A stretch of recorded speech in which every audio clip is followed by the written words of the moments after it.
Hello friends, good morning, শুভ সকাল সবাইকে। কেমন আছো সবাই? আমিও ভালোই আছি। দেখতেই পাচ্ছো আজকে পুরো সম্পূর্ণ অন্য একটা জায়গা থেকে ভিডিও শুরু করেছি, রাস্তা থেকে, কিন্তু তখন মর্নিংই ছিল। তো সকাল সকাল যাচ্ছিলাম একটা জায়গায়। যাই হোক, আমার জন্যই যেতে হচ্ছিল একটা জায়গায়। তো গেট পড়েছিল, ট্রেন যাচ্ছিল, সেটাই তোমাদের সাথে শেয়ার করলাম।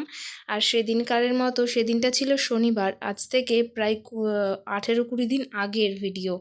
যাই হোক, মাঝে প্রবলেমের কারণে ভিডিও এডিট করা হয়নি, তো জমেছিল, সেগুলোই এখন এডিট করছি। দেখো, সন্ধেবেলায় রেডি হয়ে গেছিলাম একটা জায়গায়। ওরকম করে না, এদিক চলে আসো, হাত যাবে না।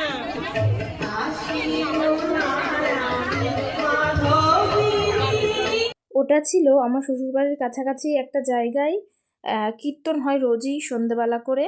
তো সেইখানে তো সেদিনের মতো আর কিছুই শেয়ার করা হয়নি। আমি আসলে যাচ্ছিলাম দোকানে, নিউ ব্যারাকপুর দোকানে।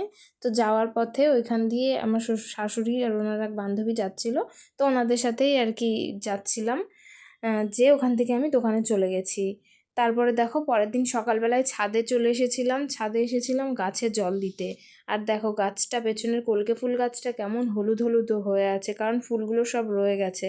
তো জল দেওয়ার পরে দেখো, গাছগুলোকে একটু দেখাচ্ছি। আর এই যে আমার কুমড়ো গাছটা, এখন যদিও এর হাল বেহাল অবস্থা, কারণ এইটুকু মাটিতে আর এই পুরনো মাটিতে কোনো কাজই আসছে না। এইটুকু মাটিতে প্রবলেম হচ্ছে। খোলা মাটিতে যেমন হয় তেমন হওয়ার কোনো চান্স নেই। তারপর দেখো, আম গাছের ধারে নিয়ে আসলাম আম দেখানোর জন্য। তো আর কি এইরকমভাবেই দেখা চলছিল। তারপরে দেখো, সব গাছগুলোতে জল দিয়ে নিয়েছি, এখন যাব নিচে। আর দেখো, এই যে গাছটা পড়ে গেছিল না, নারকেল গাছটা, সেই গাছটা ওই যে দেখতে পাচ্ছো। তো যাই হোক, চলে যাচ্ছিলাম নিচে, সেই জন্য এই যে এই জায়গাটায় চলে এসেছি, দেখো রান্নাঘরে। তারপর সকাল সকাল চলে এসেছি। সকাল সকাল নয়, এই সময় থেকে ভিডিওটা স্টার্ট করা হয়, কিন্তু ছাদে যাওয়াটা তো রোজ রোজ একই জিনিস কি দেখাবো, তাই আর কি ছাদে যাওয়াটা স্কিপ করে যাই। তারপর দেখো, সবার চাটা খাওয়া চা খাওয়া হয়নি, তখন চা বানাচ্ছিলাম। সবার কাপগুলো রেডি করে রেখেছি। আর আমি তো চা খাই না, খেলেও দুধ চা খেতাম আগে, আর এখন হ্যালো সেটাও বারণ ফ্রেন্ডস, আমার খাওয়া। গুড ইভিনিং, শুভ সন্ধ্যা। কেমন আছো সবাই? সকালবেলায় ভিডিওটা শুরু করেছিলাম, কিন্তু কোনো কারণে একটু প্রবলেমের মধ্যে আছি, তো এই কারণে এখন ভিডিও দিতেও পারছি না। তো যাই হোক, এখন আজকে একটা জায়গায় ইনভাইট আছে, তো সেখানে যাব। তো ভাবলাম ভিডিওটা শুরুই করি। প্রবলেম তো চলতেই থাকবে, এই যে প্রবলেমের মধ্যে আছি, এটা শেষ হবার নয় অত সহজে। তো যাই হোক, চলো, এখন টিভি দেখছি, বেরোবো প্রায় 9:30টায়। তো তার আগে রেডি হয়ে নেব। তার জন্য দেখো কি সব বের করে রেডি করে রেখেছি, কি পরবো। এই যে ব্ল্যাক কালারের শাড়িটা পরবো, একদিনই পরেছিলাম আমার কাকাতো বোনের বউ ভাতে, রিসেপশনে। এই যে ব্লাউজ, আর সায়া তো আর নতুন করে দেখানোর কিছু নেই, কালো ছিল, ইচ্ছা করেই লাল বের করেছি। তো চলো, টাটা।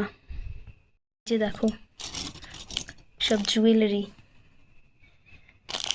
কোন কানেরটা পরবো তাই ভাবছি। এর সাথে ম্যাচিং করে না কোনো কানের নেই আমার।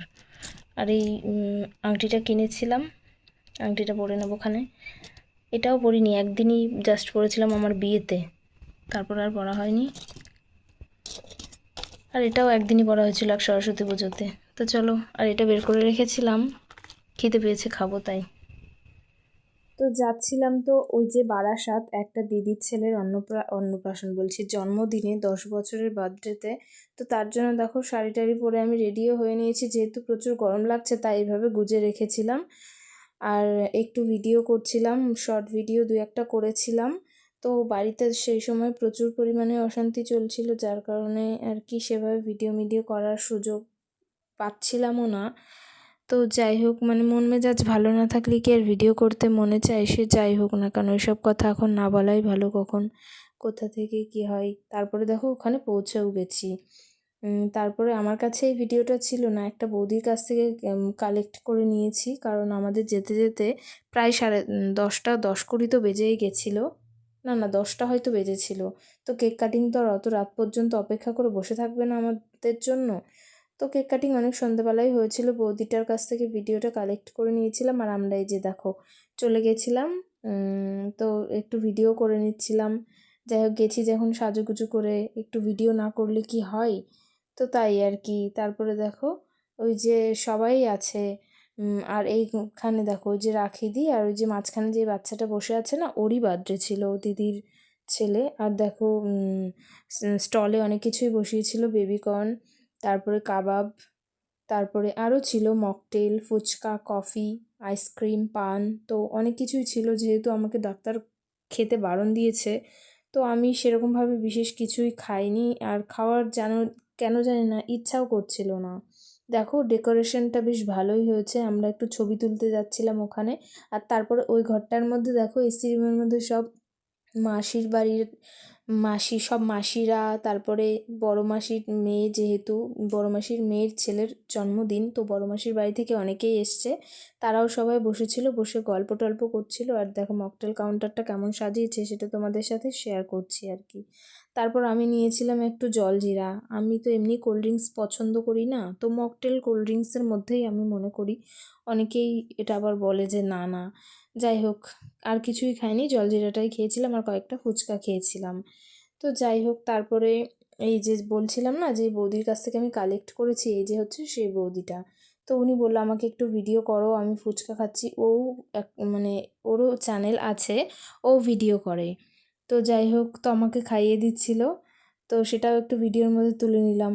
তারপরে আমরা সবাই আর কি ফুচকা খেয়ে নিলাম। তখন তখন কিন্তু রাত 10:30টার বেশি বাজে আর কি, মানে হয়তো আওয়াজটা একটু স্লো মানে ধীরে হতে পারে, তোমরা একটু ম্যানেজ করে নিও। এরপর দেখো আমি ফুচকা খাচ্ছি, আমাকেও ভিডিও করে দিল, মানে নিজে থেকেই করছিল বৌদি। তো যাই হোক এই সেদিন যেই জায়গায় নিতে গেলাম এটা হচ্ছে সেই জায়গা। তো দেখো ফুচকা খেয়েছি, তোমাদের কেমন লাগছে অবশ্যই কমেন্টে জানিও। তারপরে দেখো সবাই সবাইকে ফুচকা খাচ্ছে, নিজেরাও খাচ্ছে, এরকম ব্যাপার আর কি চলছিল সবার। তারপরে বৌদি দেখো, আমি কিন্তু খাবো না বলেছিলাম, কিন্তু যেহেতু ভিডিও করছি তো আরও একটা ফুচকা খেয়েই নিলাম। তো আর কি করা যাবে, তারপরে বৌদি নিজেও খাচ্ছিল, বৌদি কিন্তু বেশ মিশুকে আছে। যাই হোক তারপরে এরপর খাওয়া দাওয়ার আগে কিন্তু বেশ একটু নাচানাচি চলেছিল, আর তারপরে একটু ফটো সেশন চলছে। এই যে এটা হচ্ছে বৌদি, একটা দাদার বউ, মানে বৌদি বড় মাসির ছেলের বউ, আর পাশে আছে রাখিদি, তমা। তো ওদিকে ফটো তোলা হচ্ছিল, আর আমি একটু ভিডিও ক্যাপচার করে নিচ্ছিলাম। তো রাখিদি বলছে আগে থেকে বলবি তো, তাহলে একটু হাই হ্যালো কিছু বলতাম। তারপরে দেখো এখান থেকেই নাচানাচি শুরু, কিন্তু কি করব, এমনই পজিশন, নাচের সময় ভিডিওতে সাউন্ড আমি দিতে পারবো না। সাউন্ড দিলে কি হবে, কপিরাইট আসবে। তো সাউন্ড না দিলে কিন্তু কপিরাইট, মানে শুনতে অতটাও ভালো লাগে না, দেখতেও ভালো লাগে না, কিন্তু কিছু করার নেই। সবাই নাচানাচি করছিল, আমি দেখছিলাম, আর যে দেখছিল, আর অনেকেই নাচানাচি করছিল। আর বাচ্চা বাটিরা কিন্তু খুব মজা করেছে। যাই হোক আনন্দ মজা তো ওই বয়সের থেকেই মানুষের আসে, তারপর বড় হলেই যত রাজ্যের চিন্তা ভাবনা। দেখেছো কি সুন্দর নাচছে ওরা, বড়দের থেকে ওরাই বেস্ট, আমার তো তাই মনে হয়। তারপর ওই আর কি এতক্ষণ ধরে নাচের ভিডিও আছে না, আমি তো ভাবছি আমি কত ভয়েস দেবো আর ভয়েসে কি বলবো, যে এই ভিডিওগুলো আর কোন মিউজিক দিলে যে কপিরাইট আসবে না, সেই মিউজিক দিয়ে কভার করে দেবো সেটাও আমার মানে জানা নেই। আর এখন কেন জানি না এডিটের দিক থেকে মনটা একদম সরে গেছে, ভিউজ এত কমে গেছে না। তো যাই হোক কীরকম একটা মন মানসিকতা হয়ে যায় না যে তারপরে দেখো সবাই সবার মতো আছে, আমি নিজেকে দেখি একটু ভিডিও করছিলাম। যতই হোক নাচ না হয় না করছি, তাই বলে কি নিজেকেও একটু দেখাবো না। ওই যে দেখো বার্থডে বয় সাথে আরও সবাই মিলে খুব মজা করছে, আনন্দ করছে, বার্থডে বয়ের মাও খুবই মজা করছে। তো যাই হোক মজা আনন্দ হইচই, এই কারণেই তো একটা অনুষ্ঠান করা হয় না। তো যাই হোক সেটাই চলছিল, সবাই মিলে মজা করছিল। আমি জানি না কেন অত লোকের মাঝখান দিয়ে মানে মনের মধ্যে কীরকম একটা চলছিল, বেশি মজা আমি করতে পারিনি। তো যাই হোক গেছি, সবার সাথে দেখা হয়েছে, কথা বলেছি, এটাই বেশ মজা, মানে এটাই আনন্দের, সবার সাথে দেখা হওয়া, কথাবার্তা। সবসময় তো এটা হয়ে ওঠে না, অনেক দিন পরে পরে হয়, তো এই ব্যাপার। আর তারপরে অনেকটা রাত হয়ে যাচ্ছিল, যেহেতু আমরা ফিরবো আবার, যতই বারাসাত হোক না কেন জ্যাম ট্যাম পড়লে আবার দাঁড়াতে হয়, যেহেতু অনেকটা রাত হয়ে গেছিলো। আমরা বাড়িতে পৌঁছেছিলাম প্রায় 12টার পরে, 12:30 নাগাদ। সাড়ে নটার পর প্রায় 9:45টায় বাড়ি থেকে বেরিয়েছিলাম। তো জ্যামের কারণে আটকে আটকে অনেকটা টাইম লেগেছিলো যেতে, 10টারও পরে পৌঁছেছিলাম ওখানে। আর ওখান থেকে খাওয়া দাওয়া করে তারপর বেরোতে বেরোতে প্রায় 12টা বেজে গেছে। আর এই যে দেখো খেতে আমরা বসে গেছিলাম। তো অনেক কিছুই ছিল মেনুতে, দেখো আমি কিছুই শেয়ার করতে পারিনি, ভুলে গেছি ভিডিও করতে। দেখো অনেক কিছুই ছিল, তো আমি একদম সামান্য কিছুই শেয়ার করেছি, লাস্টের কিছুই আর শেয়ার করা হয়নি, জানি না। আর আমার তো যেহেতু ডক্টর বারণ করেছিল খেতে তেল মশলা বাইরের খাবার, তো আমি ফিশ ফ্রাইটা পুরোটা খেতে পারিনি, অনেকটা বড় ছিল পরিমাণে, খেতে খুবই টেস্টি ছিল, কচুরিটা খেয়েছি। তো আজ মাটন বিরিয়ানি চিকেন চাপ ছিল। মাটন বিরিয়ানি, মাটন তো আমি খাই না, মানে খেলেও অতটা পছন্দ করি না, তো একটা চিকেন চাপ নিয়েছিলাম, মিষ্টি সন্দেশ ছিল। তো টাটা আজকের মতো, গুড নাইট।